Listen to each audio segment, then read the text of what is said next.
Hey guys, Allison here. Well, today I want to talk about a little serious topic. We just marked the 49th anniversary of Roe v. Wade. And, we always talk about and want to reach out to women who have had an unplanned pregnancy and may have chosen abortion and are carrying that guilt and grief. And there is a lot of support out there for people who have found themselves in that situation. And I'm going to repeat and put the links below if you're struggling, that please reach out and get some help and talk to somebody. Certainly a Catholic therapist, most are trained to really help you with that. But there is another group of people that largely goes unnoticed and unaddressed.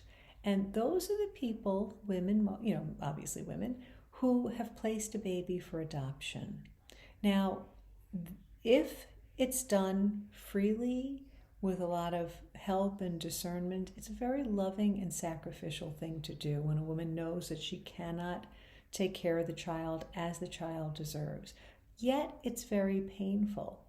But in a circumstance where a woman has made that decision very freely, generally she's spoken to people and she's gotten some counsel and help and support to kind of process all the emotions about it. Now, it doesn't mean that she doesn't carry it the rest of her life and wonder. And a lot of people today may be living with the hope that through genetic testing they'll be found, or living with profound fear, because if this has been a secret they've kept their whole life. Now, this was more common before Roe v. Wade, that many girls were forced to give up their babies and often sent away from the family, this terribly shameful thing.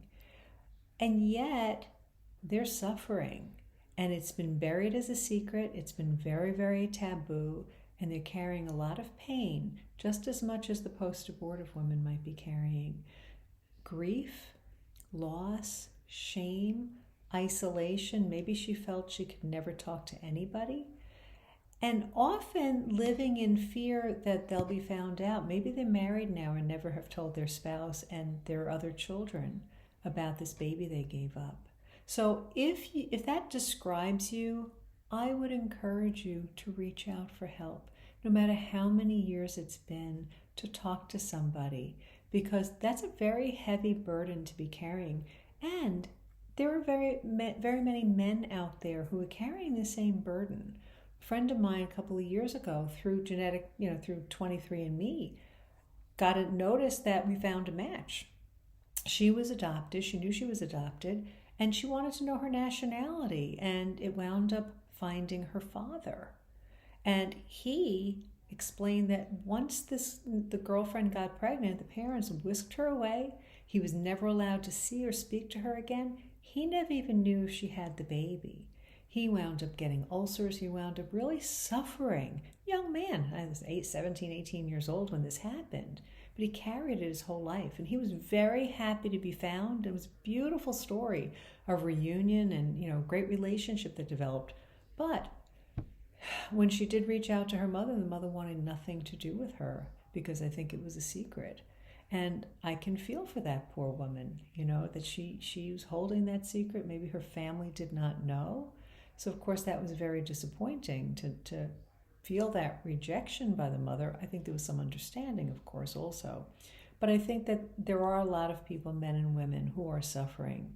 And I think that we need to acknowledge that suffering. And I really would encourage you, please, please talk to a Catholic therapist that can help you to resolve a lot of the inner conflicts, some of the fears. Maybe you want to be found, you want to unseal records. It's totally up to you, but I think it's something that needs to be done in counseling, where you really consider all the ramifications to your current, the children you have now and everything else. But I just want people to realize that is a big group of people that are suffering and deserve to find the help that they need and the freedom, because ultimately God arranges everything. He allows everything, and he always brings good, but we don't always see it. So it really helps to have that perspective. And that's why I think a Catholic therapist who can give you that eternal spiritual perspective is really, really helpful. So I hope you find it helpful. Don't forget to download the free report, What Every Catholic Should Know Before Starting Therapy, and reach out to one of our therapists. We have amazing people listed there. Hope that helps. God bless you.